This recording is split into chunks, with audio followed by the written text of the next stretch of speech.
Exemplar का है क्या? नहीं, एग्जाम्पलर का नहीं है, ये पुराने किताब में जो एडिशनल प्रैक्टिस क्वेश्चंस आते थे ना, उसके एंड में है।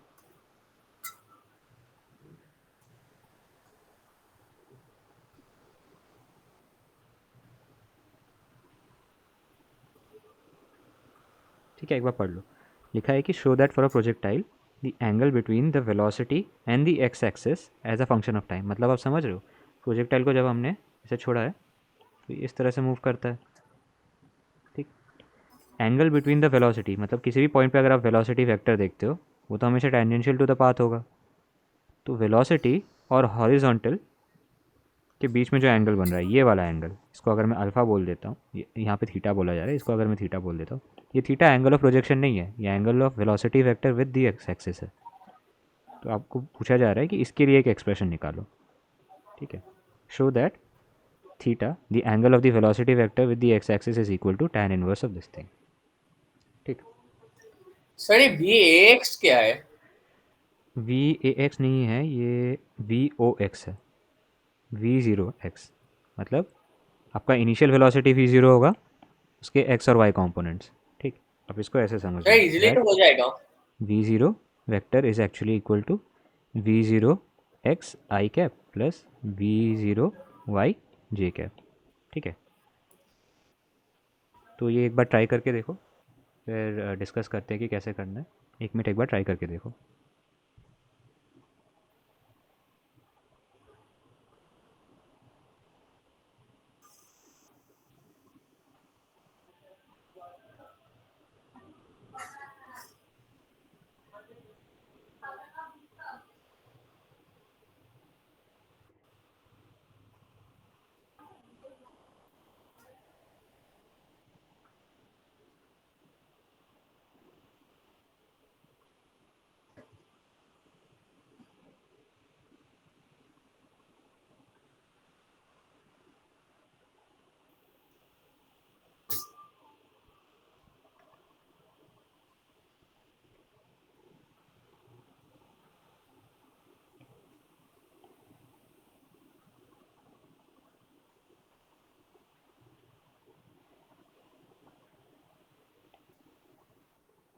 सर हो गया है। हो गया।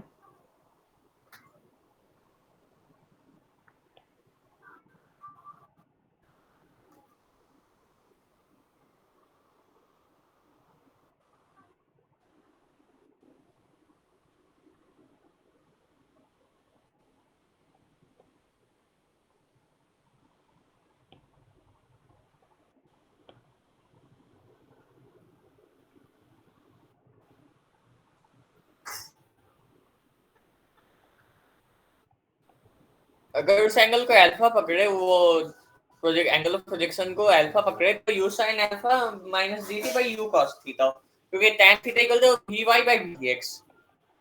हाँ नहीं, ठीक है, उस पर आते हैं। अभी एक्चुअली क्वेश्चन में ये दिया नहीं गया है, तो मैं क्वेश्चन में जो वेरिएबल्स दिए गए उसके टर्म्स में मैं ट्राई करता हूँ। सपोज मेरे को एंगल नहीं पता है। ठीक है। तो ये एंगल तो वैसे भी अगर आप अल्फा मान लेते हो, it is actually what, it is tan inverse of v zero y divided by v zero x.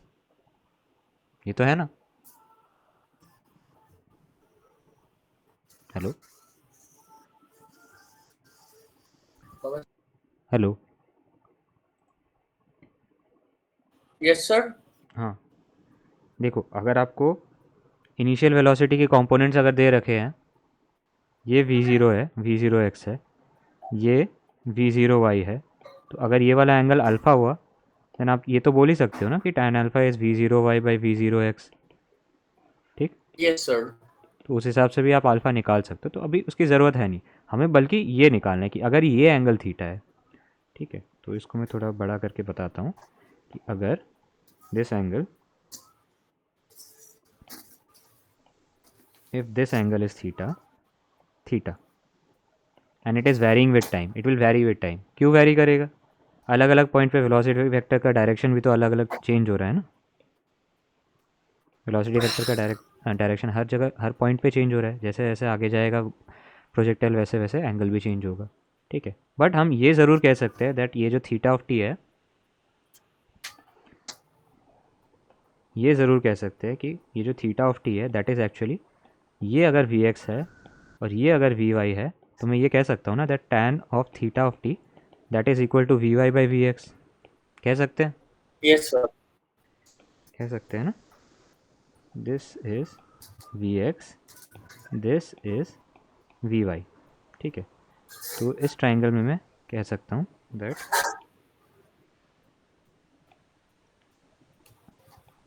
इस ट्राइंगल में मैं कह सकता हूँ that tan theta is equal to v y by v x. लिख सकता हूँ। ठीक है, अब v at any point in time and v x और वी वाई का रिलेशन हमें पता है ऑलरेडी, पता है ना। V x at any point in time that is going to stay the same as initial speed. X direction में velocity तो चेंज नहीं होती है, लेकिन जो वाई डायरेक्शन में वेलोसिटी है वो चेंज होती है टाइम के साथ। कैसे चेंज होती है? It is equal to initial velocity minus G times T. ठीक, यस सर। और हमें पता है that tan of theta of T, क्योंकि थीटा अब एक टाइम का फंक्शन है, थीटा टाइम के साथ वेरी कर रहा है, तो पहले हम ये लिख देते हैं tan थीटा क्या है, it is v y by v x at any given point of time. तो ये हो जाएगा v zero y minus G T divided by v zero x. ठीक, तो इसी से आ जा रहा है that theta as some function of time it is equal to tan inverse of ये वाली quantity, tan inverse of v zero y minus G T divided by v zero x. ठीक, ये तो पहला पार्ट हो गया। नेक्स्ट पार्ट में क्या पूछा जा रहा है कि show that the projection angle theta naught. अब क्या है, प्रोजेक्शन एंगल हमें बता दिया गया, तो वो भी मार्क कर देते हैं। प्रोजेक्शन एंगल बता दिया गया है that is equal to theta zero. ठीक है, तो मान लेते हैं ये एंगल थीटा ज़ीरो है। ठीक, पूछा क्या जा रहा है, पूछा जा रहा है that theta zero is equal to tan inverse of 4 times maximum height divided by are. ठीक, तो वैसे हमें क्या पता है that this is actually equal to tan inverse of ये ट्राइंगल जो कंप्लीट हो रहा है, इस ट्राइंगल का tan, मतलब ये क्या है वी ज़ीरो वाई, और ये क्या है वी ज़ीरो एक्स, मतलब tan inverse of v zero y by v zero x, v zero y by v zero x, ये मैं लिख सकता हूँ। ठीक, अब हमें समहाउ दिखाना है कि ये वाली जो क्वांटिटी है that will come out to be equal to, मतलब इसके अंदर जो क्वांटिटी है that will come out to be equal to 4 times maximum height divided by, कितना दे रखा था, maximum height divided by are. ठीक, तो इतना सा मैनिपुलेशन करके देख लेते हैं। ठीक है, तो मैक्सिमम हाइट का वैसे फॉर्मूला क्या होता है, याद है किसी को? Yes sir. बताओ मैक्सिमम हाइट का फॉर्मूला क्या है, एच एम का u formula. Square sine square theta by 2 g. It is equal to u square sine square theta by 2 g. U square sine square theta by two g. ठीक है, but यहाँ पे क्या है ना, यहाँ पे मेरे को एंगल ऑफ प्रोजेक्शन ही निकालना है, एंगल ऑफ प्रोजेक्शन मेरे को पहले से पता नहीं है। ठीक है, तो फिर आप इसको कैसे सोच सकते हो, इस चीज़ को मैंने आपको बोला था कि u साइन थीटा जो होता है that is actually initial velocity का u component in the y direction. U i sorry. तो इसका मतलब एच एम क्या हो जाएगा, it will be v zero y का square divided by two g. Correct, yes sir. तो इससे वी ज़ीरो वाई क्या आ जा रहा है, square root of two g h आ रहा है। ठीक है, तो ये वी ज़ीरो वाई आ गया। और क्या पूछा गया इसमें, वी वी जो ये थीटा नॉट है that is tan inverse of v zero y by v zero x. समाउ मेरे को वी ज़ीरो एक्स को भी रिप्लेस करके रेंज लाना है।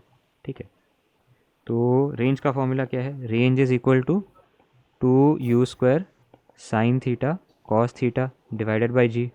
ये तो चलो आपको पता है, बट मैंने आपको ये भी बताया था कि इसको मैं ऐसे भी लिख सकता हूँ, two times u initial velocity का x component into initial velocity का y component divided by g. बताया था ना मैंने, two u x u i by g, ऐसे भी लिख सकते हैं। ठीक है, इसको आप ऐसे देख लो, it is actually two times u sine theta u cos theta divided by g, ठीक है। और ये वाली चीज़ क्या है, ये तो इनिशियल वेलोसिटी का वाई कॉम्पोनेंट है और ये इनिशियल वेलोसिटी का एक्स कॉम्पोनेंट है।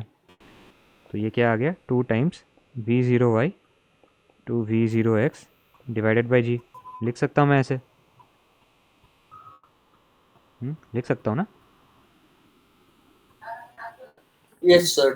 ठीक है, अब देखो मेरे को थीटा नॉट निकालना है। मेरे को पता है that tan of theta not, जो कि प्रोजेक्शन एंगल है, that is the angle between the y and x components of the initial velocity.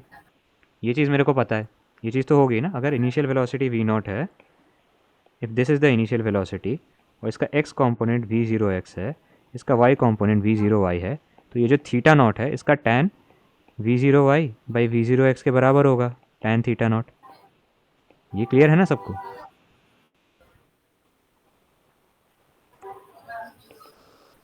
Hello. Yes sir. ठीक है, तो अगर ये क्लियर है तो बेसिकली अब हमें समहाउ इन चीज़ों को रिप्लेस करके आंसर किस फॉर्म में लाना है, मैक्सिमम हाइट और रेंज के फॉर्म में लाना है। ठीक है, तो यहाँ से अब ये देखो, इसको मैं ऐसे भी लिख सकता हूँ, v zero y whole square divided by v zero x v zero y, लिख सकता हूँ। अब यहाँ पे देखो, v zero y v zero x की वैल्यू मेरे को पता है, that is equal to G times R. तो देखो इस वाले इक्वेशन से मैं वी ज़ीरो वाई, इनफैक्ट मेरे को ऐसे लिखने की ज़रूरत नहीं थी, मैं इसको ऐसे ही सर सोच 2 हो सकता था। गया मेरा। हो गया ना। वी ज़ीरो वाई स्क्वायर को मैं लिख सकता हूँ 2g h m, और यहाँ से मैं लिख सकता हूँ that v zero y into v zero x that is equal to G times R divided by 2। ठीक, तो इसको मैं 1 बोल देता हूँ, इसको मैं 2 बोल देता हूँ। 1 और 2 यहाँ पे सब्सटीट्यूट कर दो, 1 एंड 2 से मेरे पास क्या आ रहा है, that tan of theta naught will come out to be equal to v zero y whole square कितना है, 2g h m, हो जाएगा 2g h m, और v zero x v zero y का प्रोडक्ट जो है ऐसा वो हो तो जाएगा नहीं जी आर होगा, बाई वो टू। तो tan स्क्वायर थीटा हो जाएगा क्योंकि v zero y by v zero x होता है tan थीटा। क्या हो गया? सर वो v जीरो स्क्वायर y तो नहीं लगेगा। अरे ये देखो ना, v zero y by v zero x था, ऊपर नीचे वी ज़ीरो वाई मल्टीप्लाई कर दो तो ओ ये बन आप जाएगा। समझ में आ गया। ठीक है, ठीक है। तो आप ये डायरेक्टली कर रहे हैं। तो इस 2 को मैंने फिर सिंप्लीफाई कर दिया, ये आ जाएगा 4 times G H M divided by G R. In fact G को कैंसिल ही कर देते हैं, तो ये आ जाएगा 4 times h m by r. और हमें जो पूछा गया था उसमें भी एच एम और आर के टर्म्स में ही था। ठीक है, तो फिर ये फाइनली आ जाता है theta not is equal to tan inverse of 4 times h M divided by are. ठीक, हो गया प्रूफ? Yes sir. ठीक है,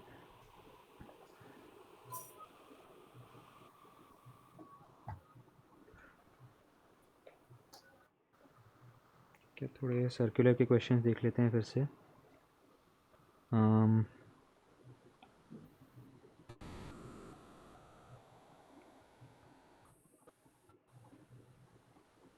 पहले एक बार फिर से फॉर्मूले चेक कर लेते हैं। Centripetal acceleration v square by r के बराबर होता है और इसका डायरेक्शन होता है directed towards the centre of the circle.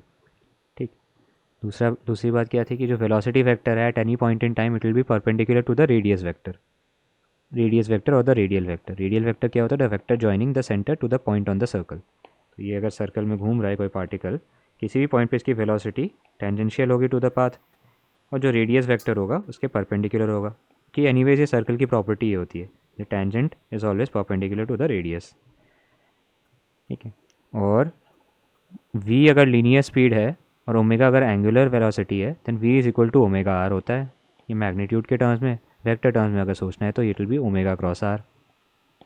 ठीक, सेंट्रीपिटल एक्सेलरेशन होता है omega square r, and v square by r तो होता ही है, ओमेगा स्क्वायर आर भी होता है, and in terms of time period it will be 4 pi square r divided by t square, and in terms of frequency it will be 4 pi square f square into are.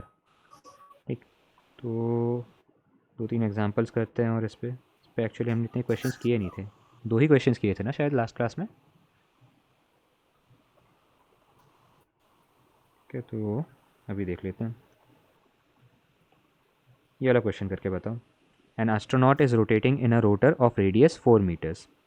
If he can withstand an sir आपको acceleration. अपना वो कैसे हटाना पड़ेगा क्योंकि दिख नहीं रहा क्वेश्चन अच्छे से। क्वेश्चन एक्चुअली इतना ही है। सर वो जो रेडियस का वैल्यू नहीं दिखता होता आपके उसकी वजह से। हाँ ठीक है, हट, ठीक है ठीक है ठीक है ठीक है।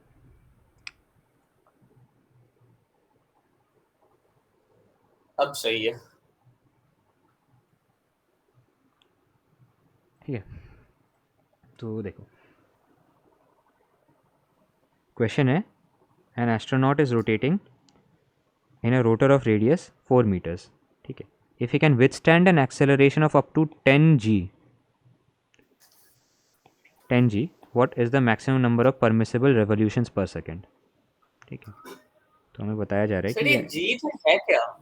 जी मतलब जी ही है, जी मतलब जी है, 9.8 मीटर पर सेकेंड स्क्वायर। यहाँ ये बताया जा रहा है कि अगर उसका एक्सेलरेशन इससे ज़्यादा हो गया ना तो बेहोश हो जाएगा, ठीक है। तो आपको ये बताना है कि अगर ये मैक्सिमम एक्सेलरेशन है जितना वो सह सकता है, तो मैक्सिमम एंगुलर स्पीड कितनी होगी। रेवोल्यूशंस पर सेकेंड तो एक तरीके से एंगुलर स्पीड का ही मेजर हुआ ना,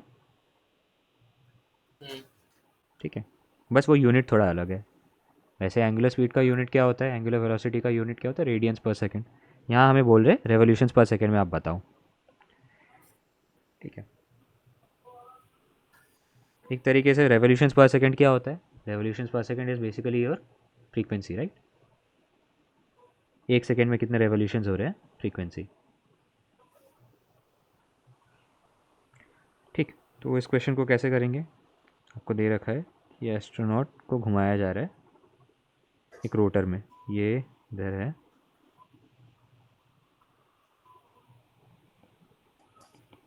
घुमाया जा रहा है, ठीक है। Radius is given to be 4 meters. आपको ये बताया गया है कि इसका जो मैक्सिमम एक्सेलरेशन है, अच्छा अब ये अगर रोटेट कर रहा है, सर्कल में घूम रहा है, सर्कल में घूम रहा है, तो इसका मतलब इस पर सेंट्रीपिटल एक्सेलरेशन लग रहा होगा। सेंट्रीपिटल एक्सेलरेशन कितना लग रहा है, 10 g। वो मैक्सिमम है, ठीक है। तो सेंट्रीपिटल एक्सेलरेशन जो मैक्सिमम वैल्यू है, maximum that is equal to 10 g, मतलब इससे ज़्यादा नहीं हो सकता है। तो एक्सेलरेशन जब मैक्सिमम होगा तभी तो उसका एंगुलर स्पीड भी मैक्सिमम होगा ना। एक्सेलरेशन कम होगा तो एंगुलर स्पीड, क्यों क्यों क्योंकि रिलेशन देख लो आप, ए c in terms of omega कितना होता है। इनफैक्ट यहाँ पे फ्रीक्वेंसी पूछी जाएगी तो फ्रीक्वेंसी के टर्म्स में देख लेते हैं। A c in terms of frequency कितना होता है, 4 pi square r, 4 pi square f square r, ठीक है। सारे लिख देता हूँ मैं फिर से फॉर्मूले। ये होता है वी स्क्वायर बाई आर, या फिर इसको आप ऐसे भी लिख सकते हो ओमेगा स्क्वायर आर, या फिर आप इसको ऐसे भी लिख सकते हो टाइम पीरियड के टर्म्स में 4 pi square, omega in terms of time period क्या होता है, ओमेगा इज 2 पाई/t, ठीक है। तो ये 4 pi square r by t square, and this is also equal to 4 pi square r f square, ठीक। ये सारे फॉर्मूले हमें पता है। अब हमें रेवोल्यूशंस पर सेकंड निकालना है, मतलब एक तरीके से हमें फ्रीक्वेंसी निकालना है। रेवोल्यूशंस पर second is actually your frequency, ठीक है। तो 4 pi square r f square is centimetre acceleration. हमें बताया जा रहा है कि इसकी मैक्सिमम वैल्यू 10 g है। तो एक्सेलरेशन जब मैक्सिमम होगा तभी तो फ्रीक्वेंसी भी मैक्सिमम होगा ना, क्योंकि आपको दिख रहा है acceleration is directly proportional to frequency, acceleration is directly proportional to frequency का स्क्वायर। तो इसका मतलब एक्सेलरेशन जब मैक्सिमम होगा तभी तो फ्रीक्वेंसी भी मैक्सिमम होगा ना, तभी तो फ्रीक्वेंसी भी मैक्सिमम होगा, ठीक है। तो वो मैक्सिमम वैल्यू ऑफ फ्रीक्वेंसी मेरे को निकालनी है। तो a c max is equal to 4 pi square r f square max. इससे आपको एफ स्क्वायर मैक्स की वैल्यू आ जाएगी, it is equal to a c max divided by 4 pi square r. A c max की value कितनी दे रखी है, it is 10 g divided by 4 pi square r, r is 4 again, ठीक है। इसको सॉल्व करके आंसर आ जाएगा। थोड़ा बहुत इसमें कैलकुलेशन है, तो कैलकुलेशन में अभी नहीं जाते, बट तरीका यही रहेगा आपका, ठीक है। ठीक है। सर f इक्वल टू 7√2/4 पाई आ रहा है। 7√2/4 पाई। आपने क्या जी की वैल्यू, अच्छा ठीक है, एक बार देख भी लेते हैं सब्सटीट्यूट करके। एफ स्क्वायर वो मैक्सिमम 10 कितना आ रहा थी, है? वो 9.8 पकड़ के किया हूँ। हाँ ठीक है, उसको एफ स्क्वायर एम आ जा रहा है आपका 10 × 9.8, तो 98/10।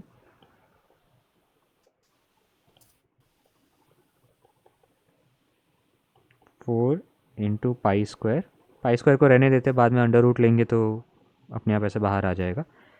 4 पाई स्क्वायर 4 इंटू 4। ठीक है, ये और ये कैंसिल हो गए, तो इसका मतलब एफ, अब मैं अगर रूट लूँगा तो क्या आएगा? √98, 98 क्या है? 49 × 2 है ना, तो 7√2 डिवाइडेड बाय 4 पाई। 4 पाई ठीक, ये आपका आंसर हो जाएगा एक तरीके से। तो सही है।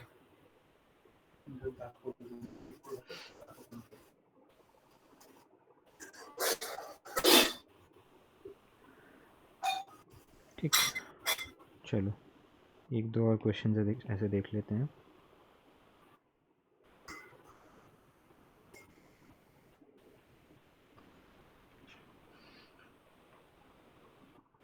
ठीक है, ये क्वेश्चन देखो।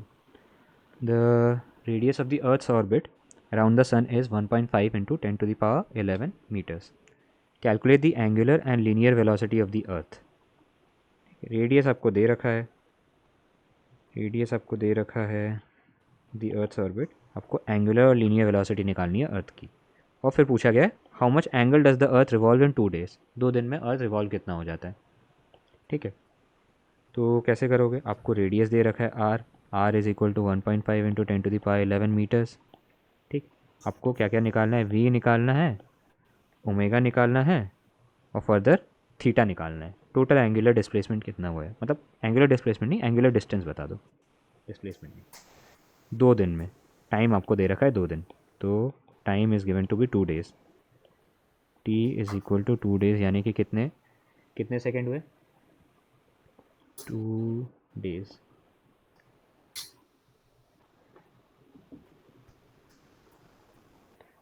मतलब ये कैपिटल टी नहीं होगा, ये नॉर्मल टाइम है। 2 days, 2 × कितने सेकेंड्स हो गए? ठीक है, अच्छा एंगुलर वेलोसिटी, लीनियर वेलोसिटी, ये हम कैसे निकाल सकते हैं? Sir 1,72,800 second. नहीं ठीक है, वो कैलकुलेट करने की अभी ज़रूरत नहीं है, वो तो फाइनली हम इनपुट कर देंगे ना। पहले ये बताओ कि v कैसे निकालेंगे? v का फॉर्मूला क्या होता है?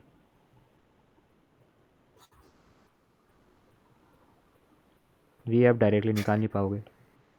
ओमेगा अगर आप सोचो, ओमेगा कैसे निकालोगे? कोई भी चीज़ आपको पता है जिससे आप यहाँ पे लीनियर स्पीड या फिर एंगुलर स्पीड निकाल पाओगे? क्या पता है आपको अर्थ के रेवोल्यूशन के बारे में अराउंड द सन?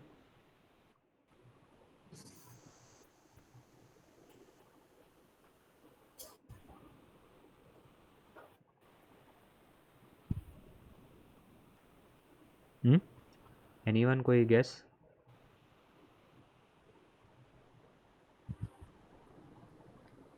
अच्छा, आप सबको ये तो पता ही है ना कि अर्थ को सन के अराउंड रिवॉल्व करने में 365 डेज लगते हैं। हाँ सर। तो एक रेवोल्यूशन में जो टाइम लग रहा है उसके लिए एक स्पेशल नाम होता है ना, उसको टाइम ईयर। पीरियड कहते हैं। Time period okay. T. T हमें पता है, टी इज़ 365 डेज, यानी 365 × 24 × 60 इतने सेकेंड्स हो गए। ये है टाइम पीरियड। अगर मेरे को टाइम पीरियड पता है तो फिर मैं ओमेगा निकाल सकता हूँ, omega is equal to 2 pi time period, निकल आएगा ये। ठीक है, और अगर ये पता है तो मैं वेलोसिटी भी निकाल सकता, लीनियर स्पीड भी निकाल सकता हूँ। लीनियर स्पीड कैसे? लीनियर स्पीड और ओमेगा में रिलेशन है, linear speed is equal to r omega. R की वैल्यू मेरे को पता है, ओमेगा में निकाल दूंगा, या फिर डायरेक्टली आप इसको ऐसे सोच लो, 2 πr/t, दिस इज 2 πr/t। तो इससे लीनियर स्पीड भी आ जाएगी, एंगुलर स्पीड आ जाएगी, लीनियर स्पीड आ जाएगी, और लास्ट में क्या पूछा गया कि एंगल कितना रिवॉल्व किया 2 दिन में। ठीक है, तो थीटा कितना होगा 2 दिन में? ये आप कैसे सोचोगे? ये आप ऐसे सोचोगे कि सर इतने बड़े बड़े मतलब हेलूस वाला क्वेश्चन आएगा क्या? ये थोड़ा सा कैलकुलेशन है, अभी कैलकुलेशन पे इतना मत जाओ, प्रोसेस पे ध्यान दो। तो देखो थीटा आप कैसे निकाल सकते हो, omega is equal to theta by t होता है, तो इससे थीटा आ जाएगा ओमेगा टी यूज़ करके। ठीक, इससे आप थीटा भी निकाल लोगे। ठीक है, ठीक है, ऐसे कर लोगे आप। कैलकुलेशन अभी ध्यान मत दो, अभी प्रोसेस में ध्यान दो। ठीक है, समझ आया ना कैसे करना है? हम्म। ठीक है,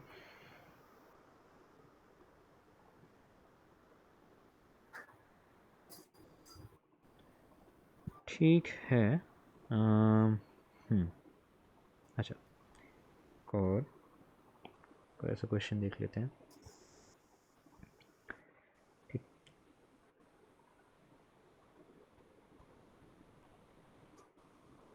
ठीक है, ये क्वेश्चन देखो। Threaded rod with 12 turns per centimeter. ठीक है, 12 टर्न्स पर सेंटीमीटर है, कैसे, रो में, and diameter 1.18 centimetre is mounted horizontally. Horizontally mount किया गया है। एक ऐसा एक रो है, इसके अंदर है ना थ्रेड्स बने हुए हैं। 12 turns per centimeter and diameter 1.18 centimeter is mounted horizontally. A bar with a threaded hole to match the rod is screwed onto the rod. Okay. And then the bar spins at the rate of 216 rpm, revolutions per minute. How long will it take for the bar to move 1.5 centimeters? ये 15 नहीं है, ये 1.5 centimeters है। 1.5 centimeters, 1.5 centimeters along the rod। ठीक है, तो ये थोड़ा ऐसा है।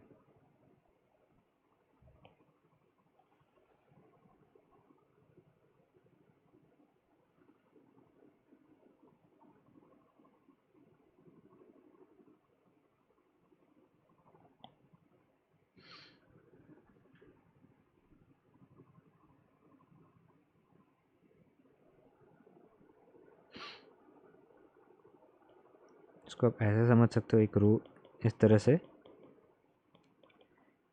लगा हुआ है। ठीक है, ये अगर बाहर ऐसे घूमेगा तो इसको कितना टाइम लगेगा। अच्छा ठीक है, ये इसको आप इस तरीके से समझ लो, जो माइक्रोमीटर आपको याद है, माइक्रोमीटर या स्क्रू गेज, उसमें जो वो सर्कुलर स्केल होता है, उसको जब मैं मूव करता हूँ, रोटेट करता हूँ, तो लीनियर स्केल में वो आगे भी बढ़ता है। तो ये भी थोड़ा वैसा ही मैकेनिज़्म है, जब इसको आप रोटेट करोगे तो ये भी आगे बढ़ता जाएगा थोड़ा। जैसे जैसे आप इसको रोटेट करोगे ये आगे भी बढ़ता जाएगा थोड़ा।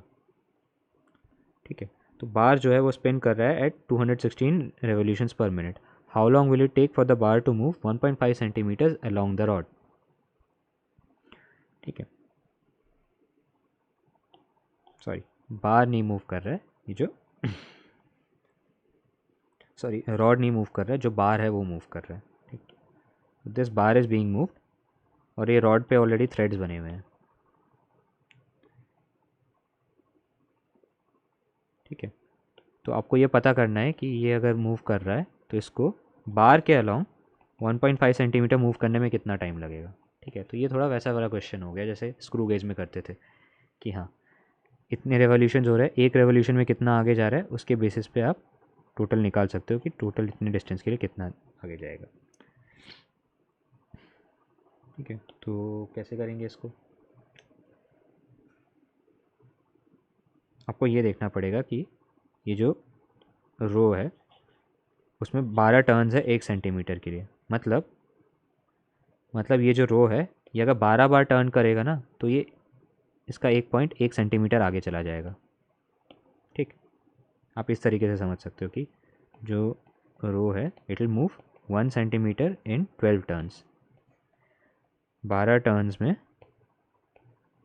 1 सेंटीमीटर मूव करेगा।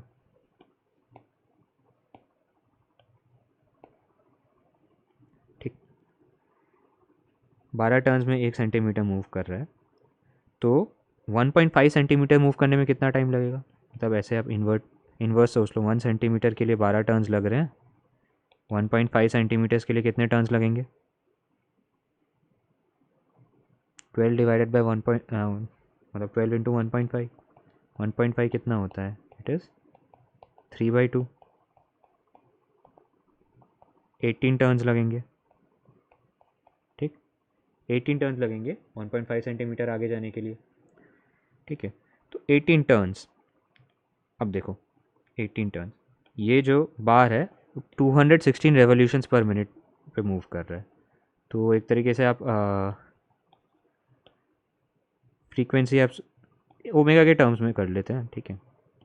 तो अगर जो थ्रेड है उसको 18 टर्न्स मूव करना है, मतलब उसका एंगुलर डिस्प्लेसमेंट कितना होगा, अगर 18 टर्न्स मूव करना है तो angular displacement will be 18 into 2 pi radiance.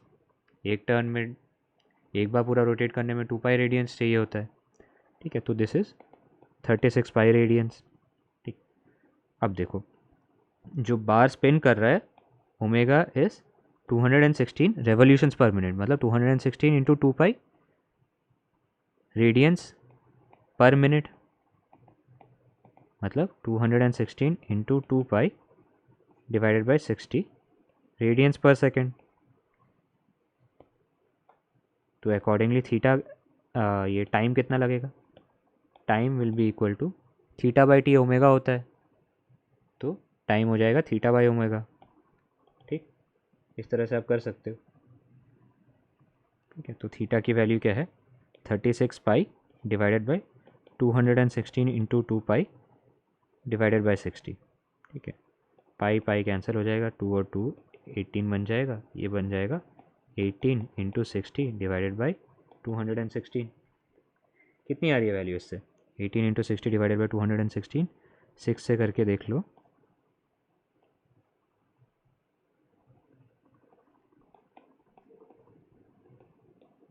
5 seconds आ गया आंसर, ठीक है।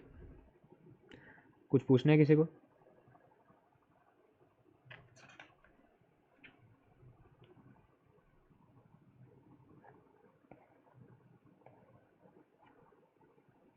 हेलो? कुछ नहीं पूछना सर। ठीक है, तो बाकी ये हम चैप्टर के जो एंड क्वेश्चंस है वो तो कवर कर ही लिए हमने। एग्जाम्पलर के थोड़े क्वेश्चंस हम बाद में देख लेंगे, भी लॉज ऑफ मोशन का थोड़ा थ्योरी स्टार्ट कर देते हैं, ठीक है। बेसिक्स जो है सर वो मैं बाकी तो बता देता थोड़ी हूँ। क्या हुआ? कुछ नहीं।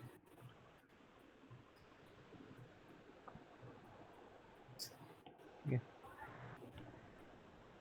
तो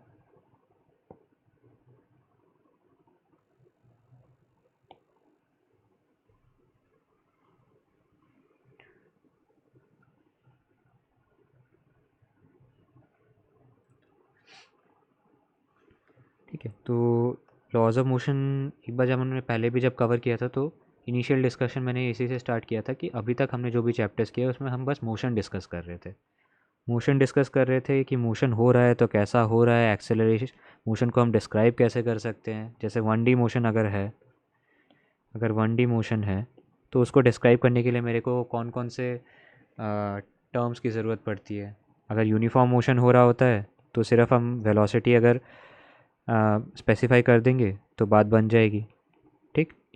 अगर नॉन यूनिफॉर्म मोशन हो रहा होता है तो हमें ये भी बताना पड़ता है कि हाँ वेलोसिटी तो चेंज हो रही है, तो वेलोसिटी तो मेरे को पता होना ही चाहिए, उसके साथ में किस रेट पे वेलोसिटी चेंज हो रही है वो भी पता होना चाहिए। तो velocity in addition to acceleration की हमें ज़रूरत पड़ती है, ठीक है। फिर हमने 2D मोशन पढ़ा। 2D मोशन में कुछ और वेरिएबल्स आ गए थे कि एक्स और वाई किस तरीके से रिलेटेड होती है, ट्रेजेक्टरी कैसा होता है, बट मोर और लेस उसमें जो इंपॉर्टेंट टर्म्स होती है मोशन को डिफाइन करने के लिए वो तब भी सेम रहती है कि वेलोसिटी और एक्सेलरेशन, ठीक। ऑफ कोर्स इन सब के एडिशन में हमें पोजीशन डिफाइन करने के लिए भी कुछ वेरिएबल्स चाहिए होते हैं। पोजीशन हम कैसे डिफाइन करते हैं, यूजिंग डिस्प्लेसमेंट एंड टाइम, ठीक। लेकिन ऑल थ्रू आउट हमने बस यही देखा कि मोशन को हम कैसे डिस्क्राइब कर रहे हैं, और मोशन के हमें कुछ प्रॉपर्टीज़ अगर पता है, जैसे एक्सेलरेशन पता है, वेलोसिटी पता है, तो आगे मोशन कैसा होगा वो हम बता सकते हैं, ठीक है। लेकिन हमने एक बार भी ये नहीं डिस्कस किया कि मोशन हो क्यों रहा है, मोशन कॉज कौन कर रहा है। कॉज क्या है मोशन का, ठीक है।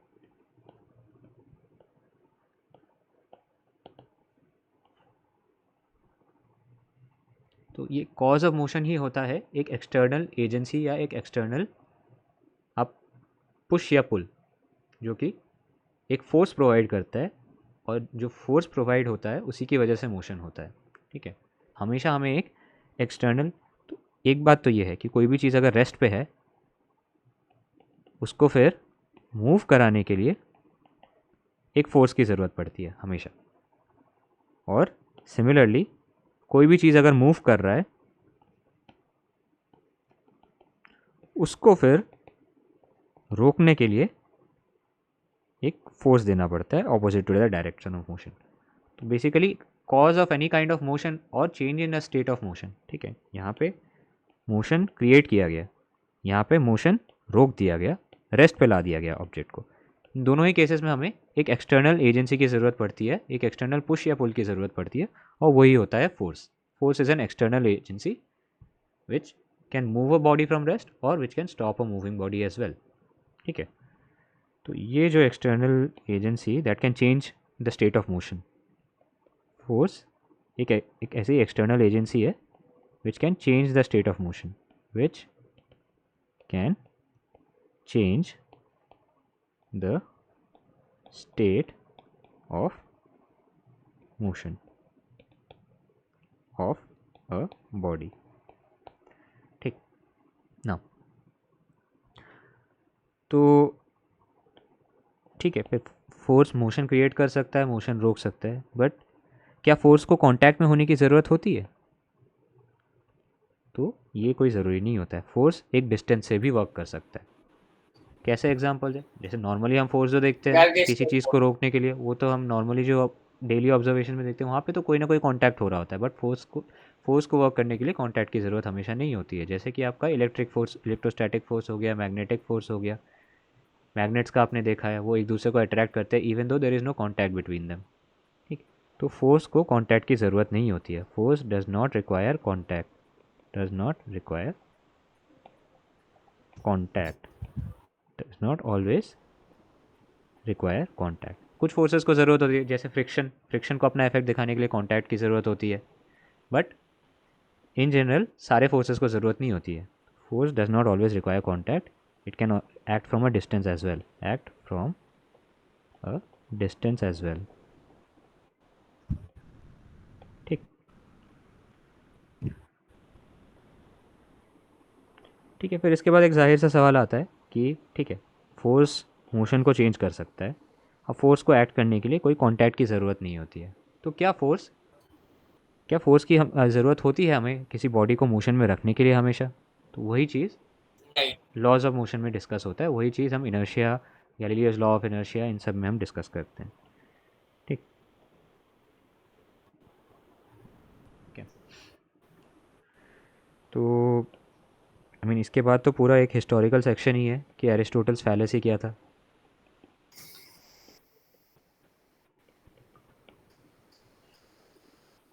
कि पहले के ज़माने में देखो, फिज़िक्स का जो भी मतलब, physics is basically observation of physical phenomena and then trying to explain it based on theories of science, ठीक है।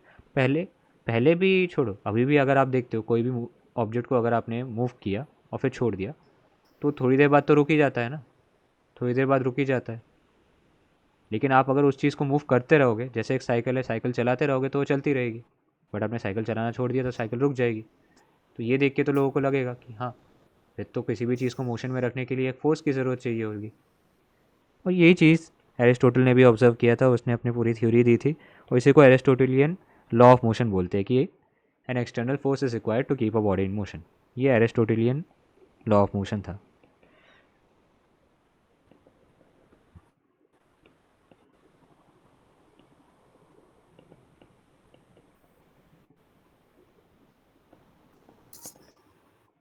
कि an external force is required, external force is required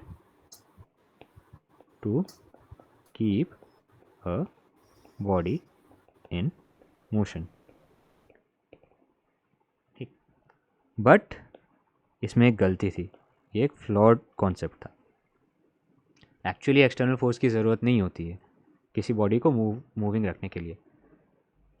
daily observations में हमें ये चीज़ दिखती इसलिए है क्योंकि कुछ ऐसे फोर्सेस है जो हमेशा ही एक्ट कर रहे होते हैं। कोई भी मूविंग ऑब्जेक्ट है किसी भी सरफेस पे अगर वो मूव कर रहा है तो it is always having to work against air resistance. Friction. हाँ, it has to work against air resistance and it also has to work against friction. ठीक है, इन दोनों फोर्सेस के अगेंस्ट वर्क करके ही मोशन होता है, इसीलिए हमें अलग से हमारी साइड से एक एक्सटर्नल फोर्स लगाना पड़ता है। एक एक्सटर्नल फोर्स हमें अपनी साइड से लगाना पड़ता है to keep the body moving with a non zero velocity. ठीक है, और क्योंकि ये जो फोर्सेस है, ये जो अपोजिंग फोर्सेस है, एयर रेजिस्टेंस और फ्रिक्शन, ये हमेशा ही प्रेजेंट होते हैं। इसीलिए जो नॉर्मल ऑब्जर्वेशन है, जो डेली ऑब्जर्वेशन है, वो यही था कि external forces are necessary to keep bodies in motion. ठीक है, तो इनफैक्ट ये जो लॉ ऑफ मोशन है ये इनकरेक्ट है क्योंकि it does not properly explain. अगर हमने किसी तरह साइंटिफिकली एक ऐसा एनवायरनमेंट क्रिएट कर दिया होता जहाँ पे बिल्कुल भी फ्रिक्शन और एयर रेजिस्टेंस नहीं होता, वहाँ पे ये चीज़ इसके मोशन को एक्सप्लेन नहीं कर पाती कि कोई चीज़ अगर मूव कर रहा होता वो मूव करते ही रह जाता। ठीक है, तो इसी चीज़ को गैलीलियो ने स्टडी किया। गैलीलियो ने पूरा बैठ के स्टडी किया कि ठीक है, उसका opinion based on his experiments came out to be different.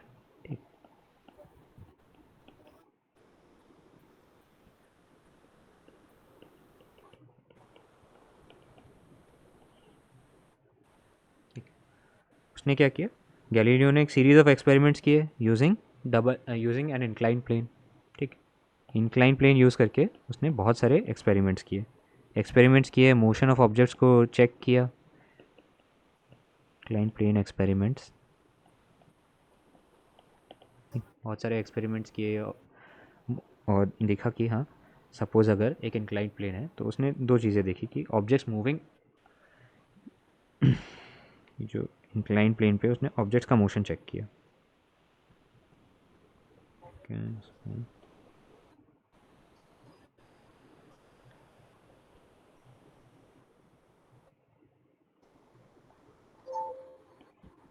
ठीक है,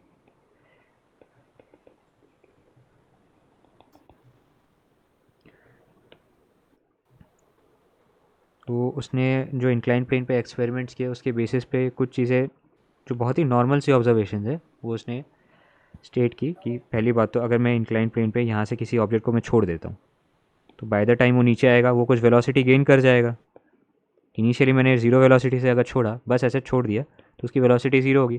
फिर नीचे आते आते वो कुछ वेलोसिटी गेन कर जाएगा, स्पीड अप कर जाएगा। ठीक, तो मतलब यहाँ ऊपर से नीचे आने में वेलोसिटी अगर बढ़ गई तो एक्सेलरेशन हुआ। उसने यही स्टेट किया कि objects moving down and incline will accelerate. ठीक, सिमिलरली यहाँ पे अगर कोई एक नॉन ज़ीरो वेलोसिटी थी, फिर ये आगे जाते जाते जाते जाते जाते एक पॉइंट पे जाके रुक जाएगा और फिर उसके बाद वापस नीचे आने लगेगा। ठीक, इसका मतलब क्या, objects moving up and incline decelerate.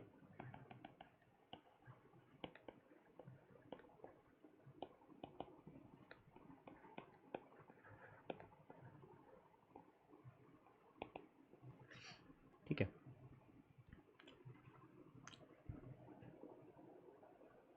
तो ये एक सिचुएशन हो गया जब बॉडी एक तरीके से ऐसे नीचे जा रही है, और ये सिचुएशन हो गई जब बॉडी एक तरीके से ऐसे ऊपर जा रही है। ठीक है, मतलब जब ऐसा सिचुएशन है तो वेलोसिटी इज़ इंक्रीजिंग, जब ऐसा सिचुएशन है तो वेलोसिटी इज़ डिक्रीजिंग। ठीक है, तो फिर उसने इसके बाद आगे जो भी सोचा वो एक प्रॉपरली वेरीफाइबल एक्सपेरिमेंट नहीं है, वो पूरा एक थॉट एक्सपेरिमेंट है। उसने ये सोचा कि ठीक है, नीचे आते वक्त वेलोसिटी बढ़ती है, ऊपर जाते वक्त वेलोसिटी घटती है। तो अगर हमने एक ऐसा सिचुएशन क्रिएट किया जहाँ पे ना तो नीचे जा रहा है और ना ऊपर जा रहा है, तो ऐसे में तो फिर वेलोसिटी ना बढ़ेगी ना घटेगी। इसका मतलब क्या हुआ, इसका मतलब ये हुआ कि अगर मैंने एक स्ट्रेट इंक्लाइन समहाउ प्रोवाइड कर दिया, बिल्कुल फ्रिक्शन नहीं है, तो वहाँ पे वेलोसिटी ना तो इंक्रीज़ होगी ना डिक्रीज़ होगी, तो मतलब वेलोसिटी कांस्टेंट रहेगी। ठीक है, आप समझ पा रहे हो, ये पूरा ही एक थॉट एक्सपेरिमेंट है। ठीक, कि if we consider the situation, if we consider the intermediate situation,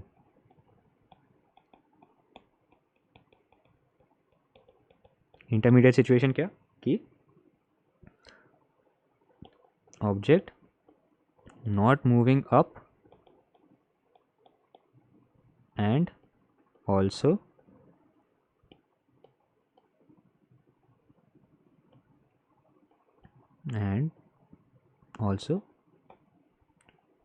not moving down. ऐसे में velocity should neither increase nor decrease. इसी चीज़ को मैं इक्विवेलेंटली बता सकता हूँ कि हाँ, अगर स्ट्रेट लाइन पाथ है या मतलब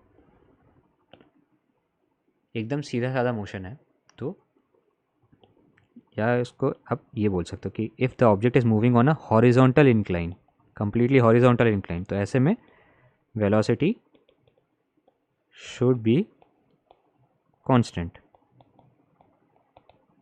ठीक, तो इसी थॉट एक्सपेरिमेंट के बेसिस पे उसने ये कंक्लूड किया कि मोशन को बरकरार रखने के लिए कोई भी एक्सटर्नल फोर्स की ज़रूरत नहीं होती है. ठीक, ऑफकोर्स इसके बाद भी उसने और भी बहुत सारे एक्सपेरिमेंट्स किए थे, और भी ऑब्जर्वेशंस निकाली थी, और भी चीज़ें कंक्लूड की थी. जैसे एक डबल इंक्लाइन प्लेन एक्सपेरिमेंट होता है कि हाँ, जिस हाइट से छोड़ा गया, गिवन हाइट से अगर मैं छोड़ता हूँ किसी ऑब्जेक्ट को, तो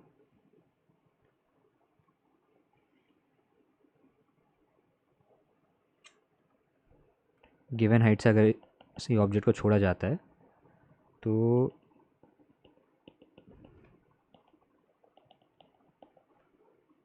ये opposite side of the incline तक पहुंचता है.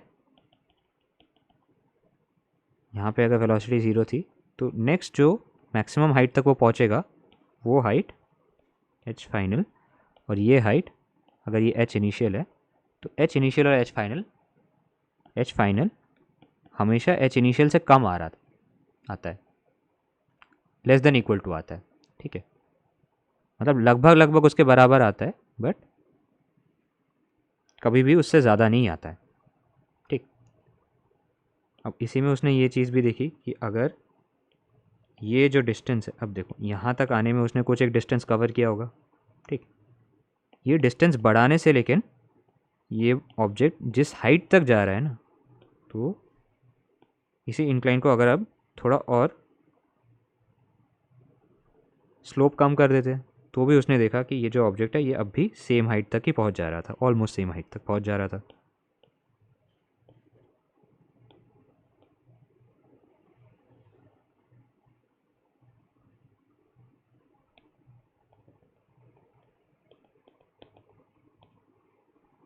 अब भी सेम हाइट तक पहुंच रहा है. लेकिन अगर आप देखें तो डिस्टेंस कवर हो रहा है, ये x1 अगर है, ये अगर x2 है, ये अगर x3 है, डिस्टेंस को हम बढ़ा रहे हैं बट फिर भी वो ऑलमोस्ट सेम हाइट तक चले जा रहा है. ठीक है, तो उसने यही सोचा, इसके बेसिस पे भी उसने सेम कंक्लूजन निकाला कि हाँ ठीक है, जैसे जैसे मैं स्लोप को कम कर रहा हूँ, ठीक है, इससे इस तक आने में मैंने स्लोप, इंक्लाइन का स्लोप कम किया, तभी ये आया, बट हाइट लगभग सेम कवर हो रहा है. लेकिन बढ़ क्या रहा है, बढ़ रहा है ये रेंज x1 x2 x3, ये बढ़ता ही जा रहा है. तो एक तरीके से अगर मैं स्लोप को रिड्यूस करता जाऊंगा, x इंक्रीज होता जाएगा. ठीक है,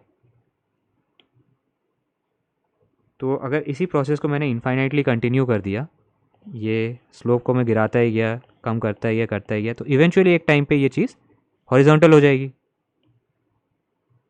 तो इसी प्रोसेस को अगर मैं कंटिन्यू करूँ, प्रोसेस कंटिन्यू करूँ टू टिल इन्फिनिटी,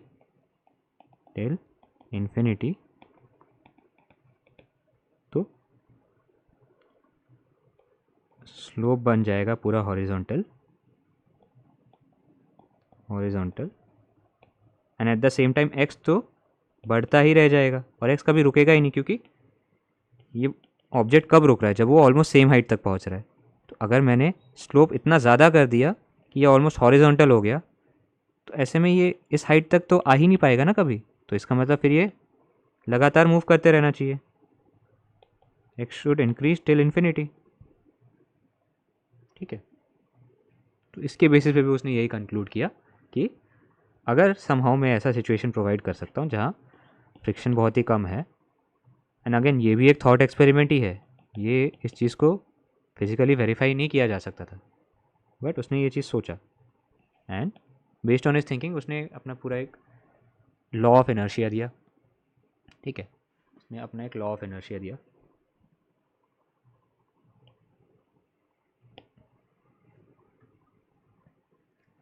ठीक है, तो before we state that law उसने दो चीज़ें डिफाइन की थी कि पहली बात तो यहाँ पे उसने दिखा दिया कि ठीक है, ये ऑब्जेक्ट को मूव करते रहने के लिए कोई एक्सटर्नल फोर्स की ज़रूरत नहीं होनी चाहिए।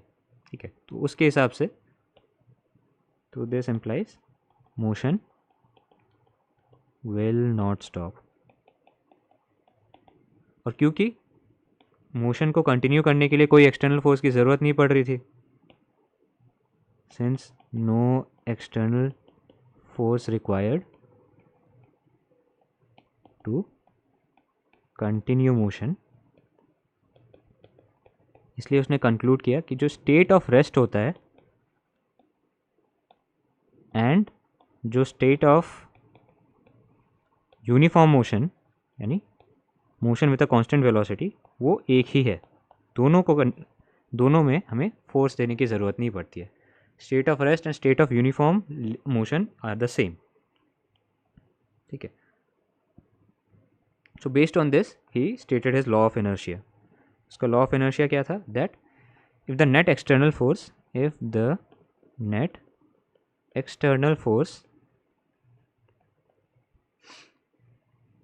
net external force is 0, then a body at rest will continue to be in rest, continues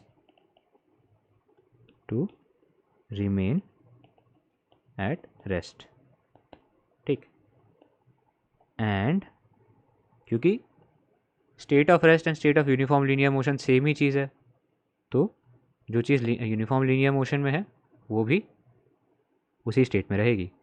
तो and a body in motion, कैसा motion, in motion with uniform velocity. ठीक है, in motion continues to move with a constant velocity. ठीक, इसमें तो direction भी आ जाता है। हाँ डायरेक्शन आ जाता है, बट गैलीलियो ने इतने रिफाइन तरीके से नहीं बताया था। उसने इंस्टेड ये बताया था कि कांस्टेंट लीनियर वेलोसिटी। ये फर्स्ट लॉ नहीं है, ये this is just the law of inertia. उसने फिर इसके बाद ये भी स्टेट किया कि इनर्शिया एग्जैक्टली क्या है। Inertia is the property, inertia क्या है, inertia is the property, it is the property of तो अ the change in body its to resist any property change of in its state of motion, resist a change in its state of rest or of uniform rest or of uniform motion। ठीक, ये होता है inertia.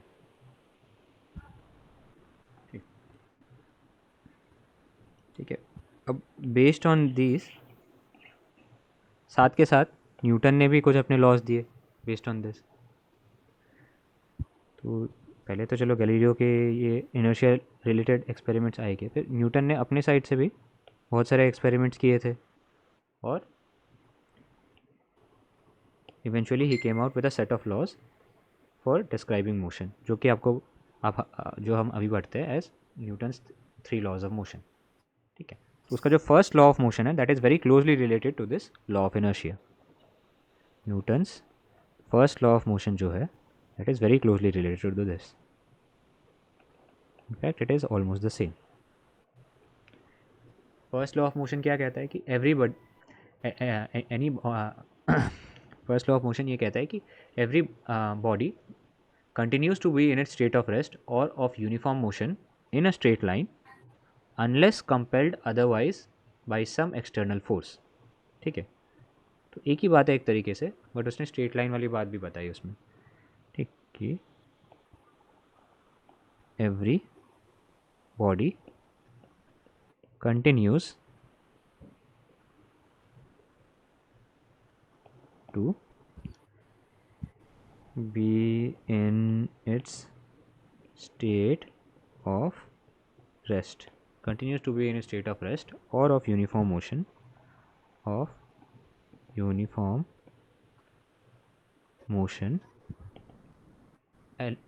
in a straight line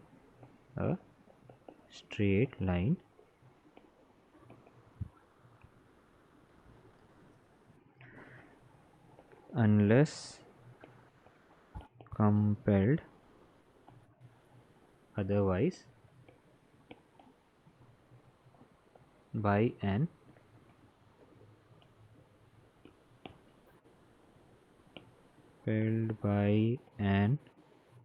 external force to act otherwise. यह है Newton's first law of motion. इसको हम mathematically कैसे बोल सकते हैं कि अगर नेट एक्सटर्नल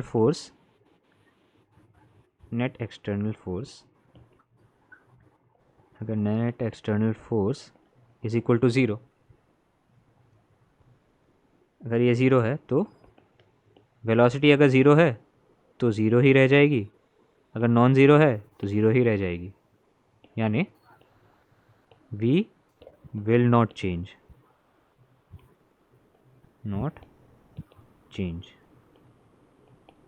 जिसको हम एक तरीके से कह सकते हैं कि एक्सेलरेशन ज़ीरो है. इसका मतलब एक्सेलरेशन इज ज़ीरो. ठीक,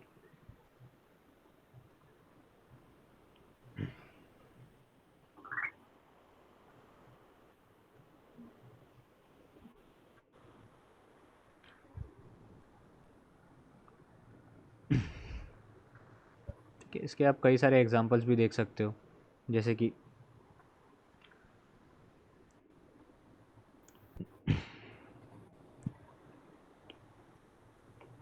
कि जो भी अभी मूविंग ऑब्जेक्ट वाले एग्जांपल्स हम देख रहे थे. ठीक है, तो फ्रिक्शनलेस सरफेस पे कोई भी चीज़ अगर मूव कर रहा है तो उस केस में आप कह सकते हो कि नेट एक्सटर्नल फोर्स ज़ीरो है, तो it will keep moving the way it is moving. कोई चीज़ अगर रेस्ट पे है तो वो रेस्ट पे ही रह जाएगी. किसी चीज़ को अगर आपने एक रोड पे रख दिया है और ऐसा पड़ा हुआ है, वहीं पे पड़ा रह जाएगा, क्योंकि आपको दिख रहा है कि इस पर कोई कहीं से कोई फोर्स लग नहीं रहा है, एक्सटर्नल फोर्स लग नहीं रहा है, तो इसलिए इसकी वेलोसिटी भी चेंज नहीं होगी. तो वेलोसिटी ज़ीरो था तो ज़ीरो ही रह जाएगी. ठीक, या फिर आप ऐसा एग्जांपल भी दे सकते हो कि आप कहीं पे खड़े हो. ठीक है, आप पे डेफिनेटली ग्रेविटी का इफेक्ट तो पड़ रहा है, ग्रेविटेशनल फोर्स नीचे की तरफ पड़ रहा है.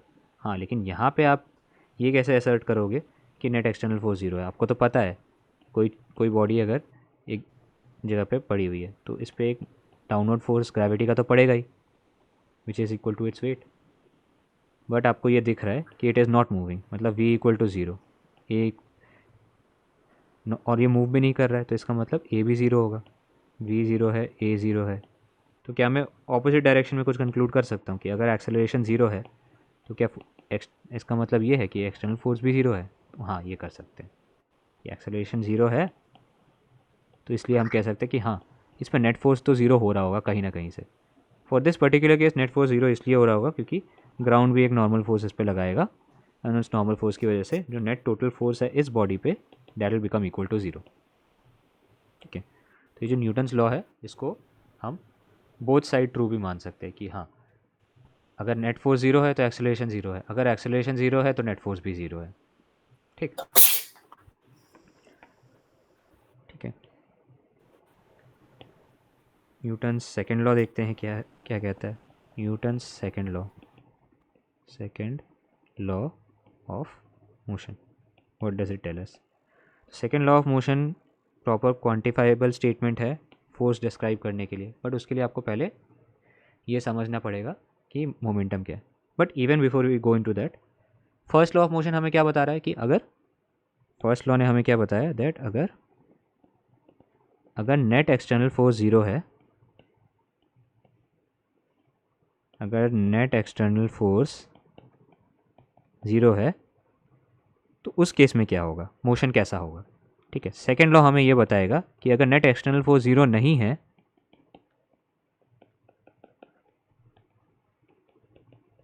अगर नेट एक्सटर्नल फोर्स ज़ीरो नहीं है तो ऐसे में मोशन कैसा होगा। ठीक है, second law is concerned with non zero net external force. तो उसके लिए पहले एक क्वांटिटी हमें देखनी पड़ेगी जिसको हम मोमेंटम कहते हैं। क्वालिटेटिवली आप समझ सकते हो मोमेंटम एक तरीके से किसी बॉडी का इनर्शिया ही बताता है।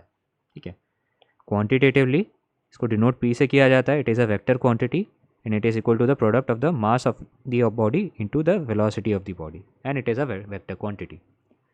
क्वालिटेटिवली आप समझ सकते हो it is like inertia only. किसी चीज़ का मास ज़्यादा तो इनर्शिया ज़्यादा हम बोलते हैं ना, ठीक उसी तरह किसी चीज़ का मास ज़्यादा तो उसका मोमेंटम भी ज़्यादा, वेलोसिटी ज़्यादा तो उसको रोकना ज़्यादा डिफ़िकल्ट होता है, तो वो उसको आप इनर्शिया ऑफ मोशन भी समझ सकते हो। ठीक है, ठीक है, तो momentum is p is equal to m v. ठीक, सेकेंड लॉ हमें क्या बताता है कि जो भी नेट एक्सटर्नल फोर्स है, जो भी नेट एक्सटर्नल फोर्स है, नेट एक्सटर्नल फोर्स है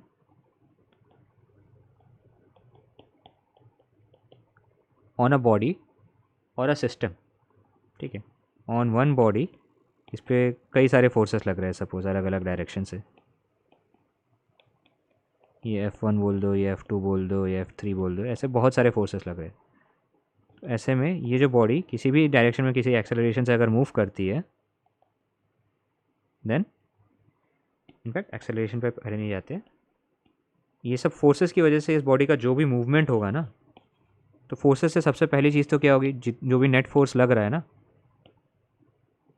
that is proportional to the change in momentum of the rate of change of momentum of the body. ठीक है, यही है exactly second law of motion. ठीक है, इससे पहले आपने स्कूल में पढ़ा होगा कि सेकेंड लॉ ऑफ मोशन क्या होता है, force is equal to mass into acceleration, but वो एक्चुअली लॉ नहीं है। लॉ ये है that the net total external force is directly proportional to the rate of first change law of of momentum of the motion और body. Second law of motion में difference क्या है? किसमें? First law of motion और second law of motion में difference क्या है? First law of motion देखो, ये एक्सप्लेन अभी अभी मैंने जो स्टार्टिंग में बताया, फर्स्ट लॉ ऑफ मोशन हाँ, एक्सप्लेन करता है मोशन जब नेट एक्सटर्नल फोर्स जीरो हो। क्या कहा? क्या हो गया? हाँ, कुछ नहीं। हाँ, ठीक है, तो जो फर्स्ट लॉ है it is only concern with the situation जब एक्सटर्नल फोर्स जीरो है, लेकिन एक्सटर्नल फोर्स जब जीरो नहीं है तो क्या होगा, मोशन कैसा होगा, वो एक्सप्लेन करता है सेकेंड लॉ। तो सेकेंड लॉ हमें ये बताता है कि नेट एक्सटर्नल फोर्स अगर जीरो नहीं है then it is going to be proportional to the rate of change of momentum. ठीक है, अब देखो मोमेंटम क्या है, momentum is equal to mass into velocity. ठीक है, तो दो चीज़ें हो सकती है, मोमेंटम चेंज कैसे हो सकता है, मोमेंटम चेंज कब होगा, जब मास मास और चेंज हो जाए, वेलोसिटी दोनों से। मास चेंज हो जाए या वेलोसिटी चेंज हो जाए। ठीक, दो सिचुएशंस हो सकती है। अब अगर हम एक ही बॉडी की बात कर रहे हैं या फिर एक ऐसे सिस्टम की बात कर रहे हैं जिसमें मास कांस्टेंट है, ठीक है, ये अगर मैंने ऊपर नीचे एरो बना दिया इसका मतलब कांस्टेंट, अगर मास कांस्टेंट है जो कि नॉर्मली हमें देखने को मिलता है, तो अगर मास कांस्टेंट है तो चेंज इन मोमेंटम का मतलब हो गया चेंज इन वेलोसिटी, करेक्ट। तो ऐसे में अगर आप rate of change of momentum निकालोगे that will come out to be equal to m times delta v by delta t, but delta v by delta t क्या होता है, एक्सेलरेशन होता है।